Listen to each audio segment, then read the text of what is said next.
ओम गम गणपताय नमः। ओम लंबोदराय नमः। ओम विघ्नाशाय नमः। ओम सुमुखाय नमः। ओम गजाननाय नमः। ओम नमः शिवाय। शिवजी सदा सहाय। ओम नमः शिवाय। गुरुजी सदा सहाय। योगी कथा अमृत। एक योगी की आत्मकथा। परमहंस योगानंद की यह आत्मकथा पाठकों और योग के जिज्ञासुओं को संतों, योगियों, विज्ञान और चमत्कार, मृत्यु एवं पूर्व जन्म, मोक्ष व बंधन की एक ऐसी अविस्मरणीय यात्रा पर ले जाती है जिससे पाठक अभिभूत हो जाता है। सहज सरल शब्दों में भावाभिव्यक्ति, पठनीय शैली, गठन कौशल, भाव पटुता, रचना प्रवाह, शब्द सौंदर्य इस आत्मकथा को एक नया आयाम देते हैं और ये पुस्तक को पठनीय बनाते हैं। एक सिद्ध पुरुष की जीवन कथा जो प्रस्तुत करती है, ये पुस्तक जीवन दर्शन के तमाम पक्षों से न सिर्फ हमें रूबरू कराती है बल्कि योग के अद्भुत चमत्कारों से भी परिचित करवाती है। प्रकरण 1, चैप्टर 1, मेरे माता पिता एवं मेरा बचपन। परम सत्य की खोज और उसके साथ जुड़ा गुरु शिष्य संबंध प्राचीन काल से ही भारतीय संस्कृति की विशेषता रही है। इस खोज के मेरे अपने मार्ग ने मुझे एक भगवत स्वरूप सिद्ध पुरुष के पास पहुंचा दिया जिनका सुगण जीवन युग युगांतर का आदर्श बनने के लिए ही तराशा हुआ था। वे उन महान विभूतियों में से एक थे जो भारत का सच्चा वैभव रहे हैं। ऐसे सिद्ध जनों ने ही हर पीढ़ी में अवतरित होकर अपने देश को प्राचीन मिस्र, इजिप्ट एवं बेबीलोन के समान दुर्गति को प्राप्त होने से बचाया है। मुझे याद आता है मेरे शैशव काल में पिछले जन्म की घटनाओं की स्मृतियाँ मेरे स्मृति पटल पर उभर रही थीं। तथापि ये स्मृतियाँ उन घटनाओं के घटित होने के क्रम के अनुसार नहीं थीं। बहुत पहले एक जन्म की स्पष्ट स्मृतियाँ मुझ में जागती थीं जब मैं हिमालय में रहने वाला एक योगी था। अतीत की इन झांकियों ने किसी अज्ञात कड़ी से जुड़कर मुझे भविष्य की भी झलक दिखाई। शिशुअवस्था की असहाय के अवमाननाओं की स्मृति मुझे अभी भी बनी हुई है। चल फिर पाने में और अपनी भावनाओं को मुक्त रूप से व्यक्त कर पाने में असमर्थ होने के कारण मैं विक्षुब्ध रहता था। अपने शरीर की अक्षमताओं का भान होते हुए प्रार्थना की लहरें मेरे भीतर उठने लगती थीं। मेरे व्याकुल भाव अनेक भाषाओं के शब्दों में मेरे मन में व्यक्त होते थे। विविध भाषाओं के अंतरिक्त संप्रभम के बीच मैं धीरे धीरे अपने लोगों के बंगाली शब्द सुनने का अभ्यस्त होता रहा। यह थी शिशु मस्तिष्क की मन बहलाने की सीमा जिसे बड़े लोग केवल खिलौनों और अंगूठा चूसने तक ही सीमित मानते थे। इस मानसिक विक्षुब्धता और मेरे साथ ना देने वाले शरीर के कारण कई बार मैं झल्ला कर आकुलता से रो पड़ता था। मेरी आकुलता पर परिवार में सबको होने वाला विस्मय मुझे याद है। सुखद स्मृतियाँ भी अनेक हैं। मेरी माँ का दुलार और तुतलाने तथा लड़कना के चलने के मेरे आरंभिक प्रयास, इन आरंभिक सफलताओं को सामान्यतः जल्दी ही भुला दिया जाता है, परंतु फिर भी यह आत्मविश्वास की स्वाभाविक आधारशिलाएं होती हैं। मेरी इन सुदूरगामी स्मृतियों का होना कोई अपूर्व बात नहीं है। अनेक योगियों के विषय में ज्ञात है कि उन्होंने जन्म मृत्यु के नाटकीय अवस्था परिवर्तन में भी अपने आत्मबोध को बनाए रखा। यदि मनुष्य केवल शरीर होता तो निसंशय उसकी मृत्यु के साथ ही उसका अस्तित्व समाप्त हो जाता, किंतु यदि युग युगांतर में सिद्ध महात्माओं ने सत्य प्रतिपादित किया है तो मानव मूलतः अशरीरी सर्वव्यापी आत्मा है। शैशवावस्था की स्पष्ट स्मृतियों का होना विलक्षण तो है, किंतु ऐसे घटनाएं अति दुर्लभ भी नहीं। अनेक देशों में यात्रा करते हुए मैंने अनेक सत्यनिष्ठ स्त्री पुरुषों के मुख से उनके शैशवावस्था की स्मृतियां सुनी हैं। मेरा जन्म पूर्वोत्तर भारत में हिमालय पर्वत श्रेणी के निकट स्थित गोरखपुर में 4 जनवरी 1913 ईस्वी को हुआ था। वहीं मेरे जीवन के पहले 8 वर्ष व्यतीत हुए थे। हम 8 बच्चे थे, 4 भाई और 4 बहनें। मैं मुकुंद लाल घोष भाइयों से दूसरा और माता पिता की चौथी संतान था। मेरे माता पिता बंगाली क्षत्रिय थे। दोनों ही संत प्रकृति के थे। उनके शांत एवं शालीन दाम्पत्य प्रेम में कभी कोई अनर्थक व्यवहार व्यक्त नहीं हुआ। माता पिता के बीच आपसी सामंजस्य से चारों ओर चलने वाले 8 नन्हे जीवों के कोलाहल का शांत केंद्र था। मेरे माता पिता श्री भगवती चरण घोष स्वभाव से दयालु, गंभीर और कभी कभी कठोर थे। उनसे अत्यंत प्यार करते हुए भी हम बच्चे उनसे आदरयुक्त दूरी बनाए रखते थे। वे असाधारण गणितज्ञ और तर्कशास्त्रवेत्ता थे तथा मुख्यतः अपनी बुद्धि से ही काम लेते थे। किंतु माँ तो स्नेह की देवी थीं और हमें केवल प्रेम के द्वारा ही सिखाती थी। माँ के देहांत के पश्चात पिताजी अपनी आंतरिक कोमलता अधिक स्पष्ट रूप से व्यक्त करने लगे। तब मैंने देखा कि उनकी आंखों में प्राय मेरी माँ की आंखों की झलक दिखाई पड़ती थी। माँ के सानिध्य में हम बच्चों का बचपन में ही धर्म ग्रंथों के साथ कटुमधुर परिचय हो गया। अनुशासन की आवश्यकता पड़ने पर माँ रामायण और महाभारत से प्रसंगोचित कहानियाँ हमें सुनाती थीं। ऐसे अवसरों पर डांट और शिक्षा दोनों ही साथ साथ चलते थे। पिताजी के प्रति आदर के प्रतीक स्वरूप कार्यालय से उनके घर आने पर उनका स्वागत करने के लिए शाम में माँ हम बच्चों को कपड़े आदि पहनाकर ध्यानपूर्वक तैयार करती। पिताजी भारत की तत्कालीन बड़ी कंपनियों में से एक बंगाल नागपुर रेलवे BNR के उपाध्यक्ष वाइस प्रेसिडेंट के समकक्ष पद पर कार्यरत थे। यात्रा उनके कार्य का एक हिस्सा थी। हम परिवार मेरे बाल्यकाल में अनेक शहरों में रहा। माँ गरीबों की सहायता के लिए सदा तत्पर रहती थी। पिताजी भी इस मामले में करुणापूर्ण दृष्टिकोण रखते थे, परंतु अपनी आर्थिक सीमा के अंदर ही व्यय करना पसंद करते थे। एक बार 15 दिनों में माँ ने गरीबों को खिलाने में पिताजी की मासिक आय से अधिक रकम खर्च कर दी। इस पर पिताजी ने माँ से कहा, मैं तुमसे केवल इतना ही कहना चाहता हूँ कि कृपा करके अपना दान धर्म तुम उचित सीमा के अंदर करो। माँ को अपने पति की यह सौम्य उल्हाना भी व्यथाजनक लगी। बच्चों को किसी प्रकार के मतभेद का कोई आभास दिए बिना माँ ने एक घोड़ा गाड़ी मंगवाई।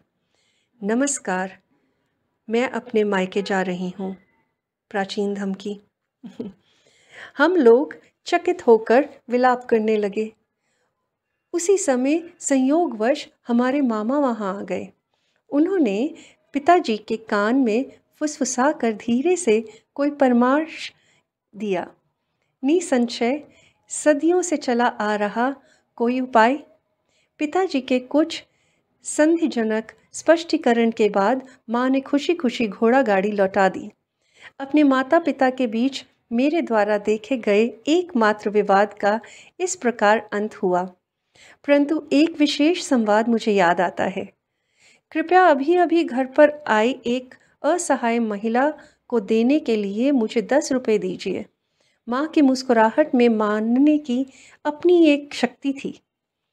10 किस लिए? 1 रुपया काफ़ी है। पिताजी ने इसके साथ एक औचित्य समर्थन भी जोड़ दिया।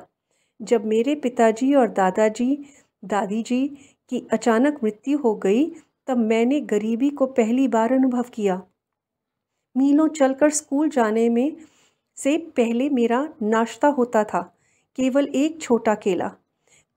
कॉलेज पहुंचने तक मेरी अवस्था इतनी बुरी हो गई कि मैंने एक धनी न्यायाधीश से मासिक 1 रुपए की सहायता के लिए प्रार्थना की। उसने ये कहते हुए मना कर दिया कि 1 रुपया भी मूल्यवान होता है। उस 1 रुपए के मना किए जाने की आपको कितनी कड़वी याद है? माँ के हृदय से तत्काल तर्क उभरा।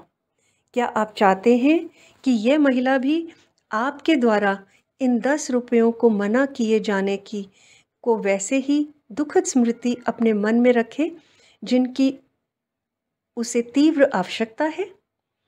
तुम जीती।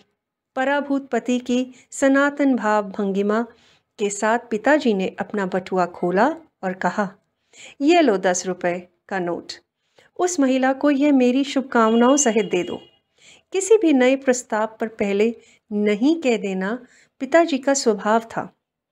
इतनी सहजता से माँ की सहानुभूति जगाने वाली उस अपरिचिता के प्रति पिताजी का रवैया उनकी स्वभावत सतर्कता का एक उदाहरण था। तत्क्षण कोई बात स्वीकार कर लेने में अनिच्छा वस्तुतः सोच विचार के बाद निर्णय के सिद्धांत का पालन मात्र है। मैंने सदा ही देखा है कि पिताजी उचित और संतुलित निर्णय लेते हैं। यदि मैं अपने अनेकानेक अनुरोधों के पक्ष में 1-2 अच्छे तर्क प्रस्तुत कर देता, तो वे सदा ही मेरी इच्छा पूरी कर देते, चाहे वे इच्छा छुट्टियों में भ्रमण यात्रा की ही क्यों ना हो या नई मोटरसाइकिल की। अपने बच्चों के बाल्यकाल में पिताजी अनुशासन के साथ उनके साथ दृढ़ता बरतते थे, परंतु स्वयं किसी वैरागी की तरह सरल सात्विक जीवन व्यतीत करते थे। उदाहरणार्थ, वे कभी थिएटर नहीं गए, बल्कि विभिन्न आध्यात्मिक साधनाओं में और भगवत गीता पढ़ने में ही उन्हें आनंद आता था। उन्होंने सारे सुपभोगों का त्याग कर दिया था, यहाँ तक कि वे जूतों की एक जोड़ी का भी तब तक प्रयोग करते थे जब तक कि वे बिल्कुल ही प्रयोग ना करने योग्य ना रह जाएं। मोटर कारें साधारण चलन में आ जाने के बाद उनके बेटों ने कारें खरीद लीं, परंतु पिताजी प्रतिदिन अपने ऑफिस जाने के लिए ट्राम गाड़ी की सवारी ही संतुष्ट रहे। सत्ता या वर्चस्व प्राय करने के लिए धन संचय करने में पिताजी को कोई रुचि नहीं थी। कोलकाता अर्बन बैंक का गठन करने के बाद स्वयं अपने लाभ के लिए उसके शेयर रखने में उन्होंने इनकार कर दिया। उनकी इच्छा तो अपने अतिरिक्त समय में केवल अपने नागरिक कर्तव्य का निर्वाह करने की थी। पिताजी की पेंशन लेकर सेवानिवृत्त होने के कई वर्षों बाद बंगाल नागपुर रेलवे के बही खातों की जांच करने के लिए इंग्लैंड से एक अकाउंटेंट महोदय भारत आए।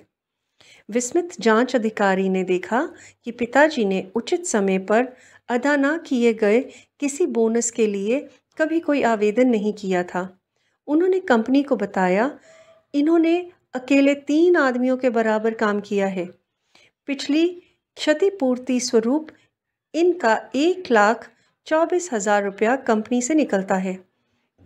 कंपनी के कोषाध्यक्ष ने उक्त रकम का चेक पिताजी को भेज दिया, पर मेरे पिताजी ने इस घटना को इतना नगण्य माना कि वे परिवार को इसकी सूचना देना भी भूल गए। बहुत बाद में मेरे सबसे छोटे भाई विष्णु ने बैंक द्वारा दिए गए विवरण में इतनी बड़ी धनराशि जमा देखकर पिताजी से इसके बारे में पूछा था। भौतिक लाभ में इतना उल्लासित क्यों हो? पिताजी ने कहा। संभाव को जिसने अपने लक्ष्य बना लिया हो वह ना तो किसी लाभ से उल्लासित होता है और ना ही किसी हानि से दुखी। वह जानता है कि मनुष्य इस संसार में खाली हाथ आता है और खाली हाथ ही जाता है।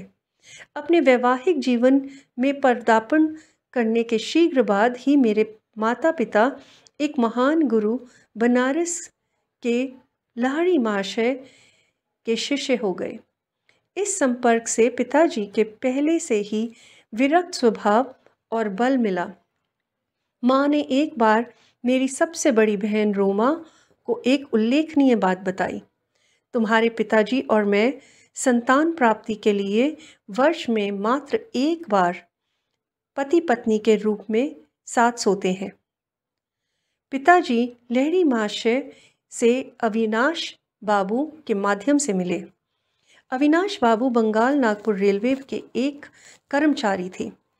गोरखपुर में मेरे बचपन में अविनाश बाबू मुझे अनेक भारतीय संतों और मन को तल्लीन कर देने वाली कहानियाँ सुनाया करते थे। वे सदा अपने गुरु की श्रेष्ठतर महिमा के विषय में श्रद्धापूर्वक कुछ न कुछ कहकर ही अपनी कहानी समाप्त करते थे। तुमने कभी सुना है किन असाधारण परिस्थितियों में तुम्हारे पिताजी लाहिड़ी महाशय के शिष्य बने थे? गर्मियों के मौसम में एक अलसाए दिन में मैं और अविनाश बाबू मेरे घर के अहाते में बैठे थे। तब उन्होंने मेरी उत्सुकता जगाने वाला यह प्रश्न मुझसे किया। मैंने आशा भरी मुस्कुराहट के साथ न में सिर हिलाया। तुम्हारे जन्म से कई वर्ष पहले मैंने अपने वरिष्ठ अधिकारी अर्थात तुम्हारे पिताजी से अपने गुरु का दर्शन करने बनारस जाने के लिए एक सप्ताह की छुट्टी देने की याचना की, पर तुम्हारे पिताजी ने मेरी इच्छा का उपहास किया। उन्होंने कहा, क्या तुम धार्मिक कट्टरवादी बनना चाहते हो? यदि जीवन में आगे बढ़ना चाहते हो तो अपने काम पर ध्यान दो। झाड़ियों में से गुजरती एक पगडंडी से उस दिन उदास मन लिए मैं घर जा रहा था कि पालकी पर सवार तुम्हारे पिताजी ने मेरी मुलाकात हो गई। उन्होंने पालकी और नौकरों को विदा कर दिया और मेरे साथ चलने लगे। मुझे सांत्वना देने के लिए वे सांसारिक सफलता के लिए प्रयास करने के लाभ मुझे समझाने लगे, पर मैं उनकी बातों बेमन होकर सुन रहा था। मेरा हृदय बार बार यही पुकार रहा था, लाहिड़ी महाशय, मैं आपके दर्शन के बिना जी नहीं सकता। हम लोग चलते चलते एक सुनसान मैदान के किनारे पहुंच गए, जहां सांध्यकालीन सूर्य की किरणें लहराती ऊंची जंगली घास पर चमक रही थी। हम लोग उस मनोरम दृश्य को देखने के लिए रुक गए। वहां उस मैदान में हमसे कुछ ही गज की दूरी पर मेरे महान गुरु अकस्मात प्रकट हो गए। उनका स्वर वातावरण में गूंज उठा, भगवती, तुम अपने कर्मचारी के प्रति अत्यंत कठोर हो। इसके साथ ही वे जिस रहस्यमय ढंग से प्रकट हुए थे उसी रहस्यमय ढंग से अंतर्ध्यान हो गए। मैं ज़मीन पर घुटने टेक कर लाहिड़ी महाशय पुकारता रहा। कुछ क्षणों के लिए तुम्हारे पिताजी स्तंभित हो गए। अविनाश, मैं न केवल तुम्हें छुट्टी दे रहा हूँ बल्कि वाराणसी जाने के लिए मैं स्वयं भी छुट्टी ले रहा हूँ। तुम्हारी सहायता करने के लिए जब चाहे अपनी इच्छा के अनुसार प्रकट होने की शक्ति रखने वाले इन महान लाहिड़ी महाशय के दर्शन मुझे करने ही होंगे। मैं अपनी पत्नी को भी साथ लूँगा और इन महान गुरु से प्रार्थना करूँगा कि वे हमें अपने आध्यात्मिक पथ के दीक्षित करें। क्या तुम हम दोनों को उनके पास ले चलोगे? अवश्य। अपनी प्रार्थना के इस चमत्कारपूर्ण उत्तर को पाकर और घटनाओं के इतने शीघ्र अनुकूल मोड़ लेने पर मेरा मन आनंद से गदगद हो उठा था। अगले दिन शाम को तुम्हारे माता पिता और रेलगाड़ी से वाराणसी के लिए चल पड़े। अगले दिन हम लोग वहाँ पहुँचे तो कुछ दूर तक घोड़ा गाड़ी से गए और फिर तंग गलियों में से चलते हुए मेरे गुरु के घर पहुँचे। उनका घर आसानी से दिखाई नहीं पड़ता था। उनकी छोटी सी बैठक में प्रवेश करने पर वहाँ हमेशा की तरह पद्मासन में बैठे हुए गुरुदेव को हमने प्रणाम किया। उन्होंने अपनी हृदयवेधी आंखें झपकाई और उन्हें तुम्हारे पिताजी पर स्थित कर दिया। भगवती, तुम अपने कर्मचारी के प्रति अत्यंत कठोर हो। 2 दिन पहले घास भरे मैदान में कहे हुए वही शब्द उन्होंने फिर से दोहराए। फिर उन्होंने आगे कहा, मुझे खुशी है कि तुमने अविनाश को आने की अनुमति दी और साथ में तुम भी अपनी पत्नी को साथ लेकर यहाँ आ गए। तुम्हारे माता पिता की अत्यंत आनंद हुआ कि गुरुदेव ने उन्हें क्रिया योग की दीक्षा दी। उस पवित्र दर्शन के अविस्मरणीय दिन से ही तुम्हारे पिताजी और मैं गुरु भाई के रिश्ते में घनिष्ठ मित्र रहे हैं। लाहिड़ी महाशय ने तुम्हारे जन्म में विशेष रुचि दिखाई थी। तुम्हारा जीवन निश्चय ही स्वयं उनके जीवन के साथ जुड़ा रहेगा। गुरुदेव का आशीर्वाद कभी निष्फल नहीं होता। मेरे जन्म के थोड़े ही दिन बाद लाहिड़ी महाशय ने इस जगत से प्रस्थान कर लिया। पिताजी का जहाँ जहाँ भी संस्थारण होता था वहाँ वहाँ लाहिड़ी महाशय की एक सुंदर अलंकृत फ्रेम में सजी हुई फोटो हमारे पूजा घर में देवताओं के चित्रों और मूर्तियों के साथ विराजमान रहती थी।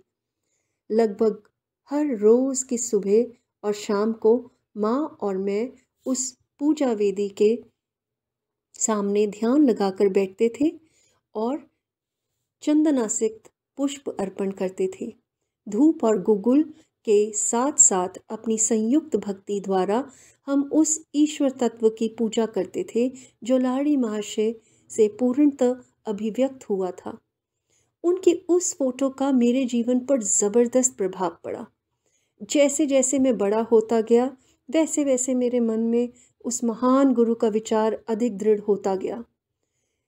ध्यान में प्राय मैं देखता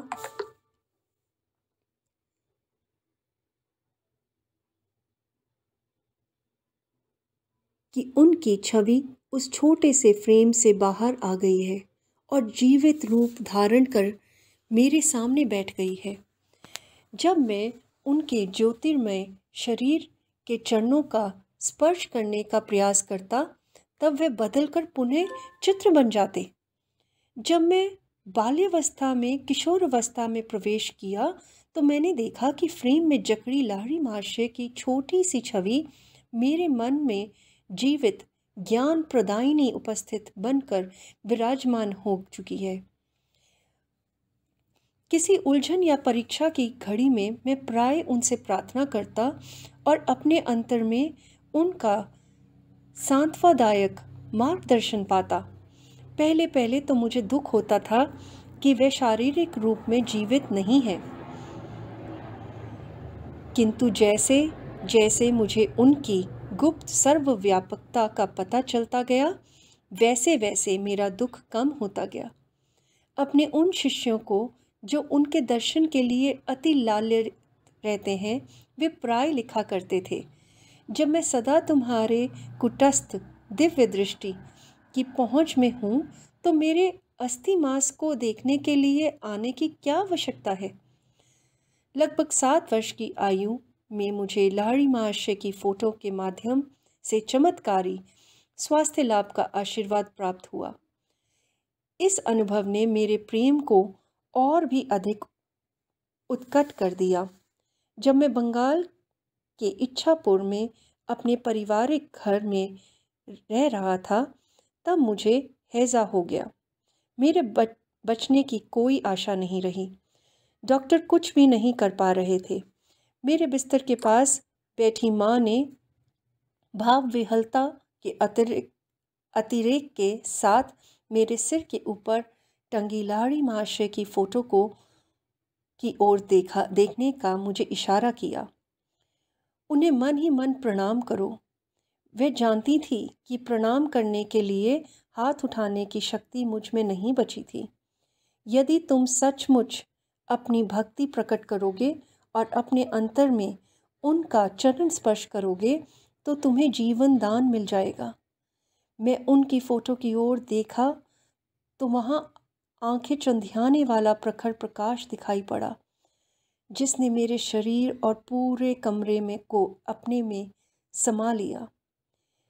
मेरी मिचलाहट और अन्य अनियंत्रण लक्षण समाप्त हो गए। मैं स्वस्थ हो गया। तत्क्षण ही मुझ में इतनी शक्ति आ गई कि अपने गुरु में अपार श्रद्धा रखने वाली माँ का मैंने झुककर चरण स्पर्श किया। माँ बार बार उस छोटी सी फोटो पर अपना माथा टेक रही थी। हे सर्वव्यापी गुरुदेव, मैं आपकी कृतज्ञ हूँ कि आपके आलोक ने मेरे पुत्र को अच्छा कर दिया।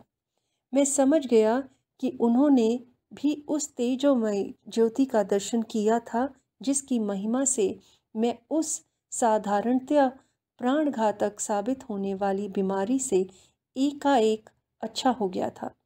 मेरे पास जो कुछ भी अनमोल चीज़ें हैं उनमें एक फ़ोटो भी है। स्वयं लाड़ी महाशय द्वारा पिताजी को दी गई यह फ़ोटो एक पवित्र संपदन से युक्त है। इस फ़ोटो के पीछे भी एक चमत्कारिक कहानी है। मैंने ये कहानी पिताजी को गुरु भाई काली कुमार राय से सुनी थी। ऐसा प्रतीत होता है कि लाड़ी महाशय को अपनी फ़ोटो खिंचवाना अच्छा नहीं लगता था। एक बार उनके विरोध के बावजूद उनकी और उनके कई शिष्यों की, जिनमें काली कुमार राय भी शामिल थे, एक सामूहिक फ़ोटो खींची गई। पर उस समय फोटोग्राफर के आश्चर्य की सीमा न रही जब उसने देखा कि उस फोटो में सब शिष्यों के चित्र तो एकदम स्पष्ट दिखाई दे रहे हैं, परंतु बीच में जहां उसने लाड़ी महाशय का चित्र होने की सार्थक आशा की थी, कोई आकृति नहीं थी। वह स्थान बिल्कुल खाली था। यह विस्मयकारी घटना पर खूब चर्चा हुई।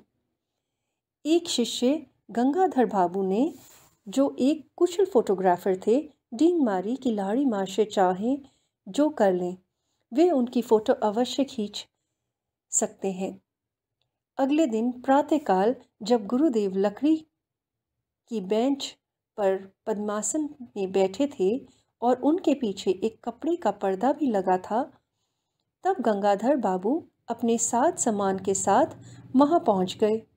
सफलता के लिए सारी सावधानियां बरतते हुए उन्होंने उत्कंठापूर्वक 12 फ़ोटो खींची, किंतु शीघ्र ही उन्हें दिखाई पड़ा कि हर प्लेट पर लकड़ी का बेंच और पर्दे का चित्र तो स्पष्ट है, पर गुरुदेव की आकृति का पुनः कहीं पता नहीं। गंगाधर बाबू का अभिमान चूर चूर हो गया। अश्रु बहाते हुए वे दौड़े दौड़े लाड़ी महाशय के पास पहुंचे।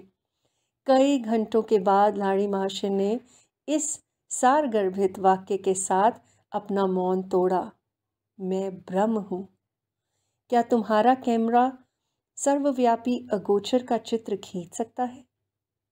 गंगाधर बाबू ने कहा, मैं देख रहा हूँ कि नहीं खींच सकता, परंतु हे सर्वज्ञ गुरुदेव, आपके देह मंदिर की एक फ़ोटो प्राप्त करने की बहुत इच्छा है। मेरी दृष्टि संकुचित रही है।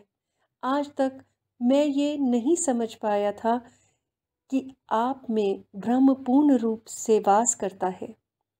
फिर कल सुबह आओ, मैं तुम्हारे कैमरे के सामने बैठकर फ़ोटो खिंचवा लूँगा। पुनः फोटोग्राफर ने अपना कैमरा फोकस किया। इस बार अगोचर रहस्यमयता के आवरण से रहित इस पवित्र महापुरुष की आकृति प्लेट पर स्पष्ट रूप से उभर आई। गुरुदेव ने इसके बाद कभी अपनी कोई फ़ोटो नहीं खिंचवाई, कम से कम मैंने नहीं देखी। वही फ़ोटो इस पुस्तक में छपी है। सांचे में ढली लाड़ी महाशय की मुख्याकृति से कुछ पता नहीं चल पाता था कि वे किस कुल वंश के थे। उनकी रहस्यमय मुस्कान में ईश्वर साक्षात्कार के आनंद की कुछ कुछ झलक दिखाई देती थी। ब्रह्म जगत के नाम मात्र की रुचि का संकेत देती उनकी अर्धोन्मीलित आंखें आंतरिक परमानंद का संकेत करती हुई आधी बंद भी हैं। इस जगत के क्षुद्र प्रलोभनों से अपलिप्त वे आध्यात्मिक सहायता के लिए अपने पास आने वाले जिज्ञासुओं की आध्यात्मिक समस्याओं के प्रति सतत पूर्ण जागरूक रहते थे। गुरुदेव के चित्र की महिमा से स्वास्थ्य लाभ करने के थोड़े दिन बाद ही मुझे एक प्रभावकारी दिव्य दर्शन हुआ। एक दिन प्रातः अपने बिछौने पर बैठा मैं एक गहन दिवास्वप्न में डूब गया। बंद आंखों के अंधकार के पीछे क्या है? ये अनुसंधात्मक विचार बड़े वेग से मेरे मन में उभर आया तो तत्क्षण ही मेरी अंतर्दृष्टि के सामने प्रखर प्रकाश कौंध गया। मेरे ललाट में विस्तीर्ण दीप्तिमान पट पर पर्वत गुफाओं में ध्यानस्थ बैठे संतों और आकृतियां छोटे छोटे चलचित्रों की भांति प्रकट होने लगी। आप लोग कौन हैं? मैंने उच्च स्वर में पूछा। हम हिमालय के योगी हैं। इस दिव्य उत्तर का आनंद वर्णनातीत था। मेरा हृदय पुलकित हो उठा। आह, मैं भी हिमालय में आकर आपके जैसा बनना चाहता हूँ। दृश्य अंतर ध्यान हो गया, परंतु रजत किरणें मंडलाकार में अनंत की ओर विस्तृत होती गईं। ये अद्भुत आलोक क्या है? मैं ईश्वर हूँ, मैं प्रकाश हूँ। यह ध्वनि बादलों की सौम्य बुदबुदाहट जैसी थी। मैं आपके साथ एकाकार होना चाहता हूँ। यद्यपि वह ईश्वरीय आनंद क्रमशः क्षीण होता गया, पर उससे मैं ब्रह्म की स्थायी खोज की विरासत प्राप्त करने में सफल हुआ। ईश्वर शाश्वत नित्य नवीन आनंद है। यह स्मृति मेरे हृदय पटल पर इस अनुभव के बाद लंबे समय तक बनी रही।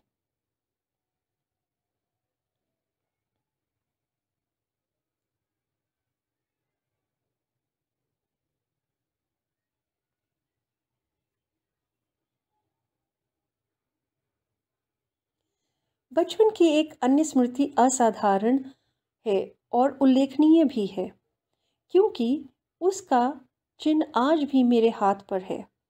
एक दिन प्रातः समय में मैं और मेरी बड़ी बहन उमा अपने गोरखपुर के घर के अहाते में नीम के पेड़ के नीचे बैठे थे। आसपास के तोतों को नीम के पके फल खाते मैं निहार रहा था और बीच में जो समय मिलता उसमें उमा दीदी मुझे बंगाली की पहली पुस्तक पढ़ने में मदद कर रही थी। उमा दीदी ने अपने पैर पर फोड़ा होने की बात बताई और वह उस पर लगाने के लिए मरहम की एक डिबिया ले आई। मैंने उसमें से थोड़ा मरहम लेकर अपने हाथ पर लगा लिया। तुम निरोग हाथ पर मरहम क्यों लगा रहे हो?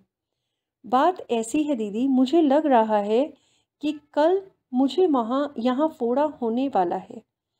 चल, झूठा कहीं का। दीदी, जब तक तुम कल सुबह क्या होता है ये देख नहीं लेती, तब तक मुझे झूठा नहीं कह सकती। मुझे क्रोध आ गया।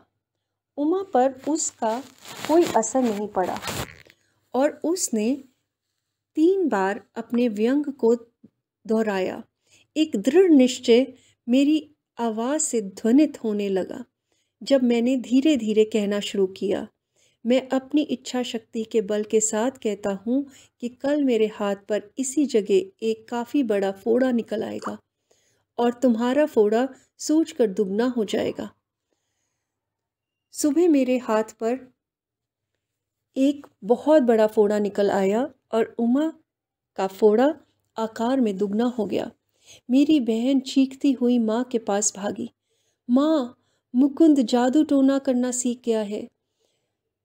माँ ने गंभीर होकर मुझसे कहा कि हानि करने के लिए मैं शब्द शक्ति का प्रयोग कभी न करूं। मैंने माँ का वह उपदेश सदा ही याद रखा और उसका पालन किया। मेरे फोड़े का इलाज चीरे से हुआ। डॉक्टर के चीरे से बना चिन्ह आज भी वर्तमान है। मेरे दाहिने हाथ पर मनुष्य के शब्द की शक्ति का नित्य स्मरण दिलाता हुआ यह चिन्ह स्मारक के रूप में विद्यमान है। गहरी एकाग्रता के साथ उमा को कहे गए उन साधारण एवं प्राकट्य हानि रहित प्रतीत होने वाले शब्दों में बम के सदृश विस्फोट कर निश्चित परिणाम उत्पन्न करने की, यद्यपि परिणाम हानिकर थे, पर्याप्त शक्ति निहित थी। बाद में मेरी समझ में आया कि किसी के जीवन को संकट से बचाने के लिए वाणी के विस्फोटक स्पंदन शक्ति का सदुपयोग किया जा सकता है और इस प्रकार बिना चिन्ह या कष्ट रहित शल्य चिकित्सा की जा सकती है। हमारा परिवार पंजाब के लाहौर शहर में स्थानांतरित हुआ। वहाँ मैंने देवी काली के रूप में जगन माता का एक चित्र प्राप्त किया। हमारे घर की बालकनी में इस चित्र का अनौपचारिक मंदिर बना। मेरे मन के अनायास ही यह निश्चित विश्वास पैदा हो गया कि उस पवित्र स्थान पर की गई मेरी किसी भी प्रार्थना को पूर्ति का ताज पहना दिया जाएगा। एक दिन वहाँ उमा के साथ खड़ा होकर मैं दो लड़कों को दो घरों की छतों पर पतंग उड़ाते देख रहा था। इन दोनों घरों और हमारे घर के बीच एक बहुत ही संकरी गली थी। तुम आज इतने चुप क्यों हो? उमा ने खेल खेल में मुझे धक्का देकर पूछा। मैं ये सोच रहा हूँ कि कितनी अद्भुत बात है कि मैं जो भी मांगता हूँ जगन माता मुझे दे देती हैं। मैं समझती हूँ वे तुम्हें वे दोनों पतंगे भी दे देंगी। मेरी बहन उपहास की हंसी हंसते हुए बोली। क्यों नहीं? मैंने उन पतंगों को पाने के लिए मौन प्रार्थना शुरू कर दी। भारत के धागों पर मांझा, जो कि गेंद और शीशे का चूर्ण होता है, लगाकर पतंगों का खेल खेला जाता है। प्रत्येक पतंग उड़ाने वाला अपने प्रतिद्वंदी की पतंग काटने का प्रयास करता है। कटी हुई पतंग छतों के ऊपर से जाती है, तब उसे पकड़ने में बड़ा मज़ा आता है। उमा और मैं ऐसी बालकनी में खड़े थे जिसके ऊपर छत थी और दोनों ओर दीवारें भी थीं। इसलिए किसी कटी पतंग का हमारे हाथ आना असंभव प्रतीत होता था, क्योंकि स्वाभाविक तौर पर उसका धागा छत के ऊपर ही लटका हुआ आगे निकल जाता। गली के उस पार पतंग उड़ाने वालों ने अपना खेल शुरू किया। एक धागा कट गया तो तत्क्षण ही पतंग मेरी दिशा में लपकी। अचानक हवा बंद हो जाने के कारण वह पतंग एक क्षण के लिए स्थिर हो गई और इसी बीच उसका धागा सामने वाले घर के ऊपर उगे नागफनी के एक पौधे में उलझ गया। मेरे पकड़ने के लिए एक पूरा फंदा बन गया। मैंने यह पुरस्कार उमा को सौंप दिया। यह तो केवल एक असाधारण संयोग था, ना कि तुम्हारी प्रार्थना का उत्तर। यदि वह दूसरी पतंग भी तुम्हारे पास आ जाए तो मैं मानूंगी। दीदी की काली आंखों से उनके शब्दों की अपेक्षा कहीं अधिक विस्मय प्रकट हो रहा था। मैंने तीव्रता से अपनी प्रार्थनाएं जारी रखीं। उस दूसरे पतंग उड़ाने वाले के जोर से झटका मारने के कारण उसका धागा भी टूट गया। हवा में नाचती हुई पतंग मेरी ओर आने लगी। मेरे सहायक नागफनी के पौधे ने फिर से धागे को उलझाकर आवश्यक फंदा बना दिया ताकि मैं उसे पकड़ सकूं। मैंने अपना ये दूसरा पुरस्कार भी उमा को भेंट कर दिया। सचमुच जगन माता तुम्हारी प्रार्थना सुनती हैं। यह सब मेरे लिए विलक्षण है। दीदी भयभीत मृग श्वाप की भांति भाग गई।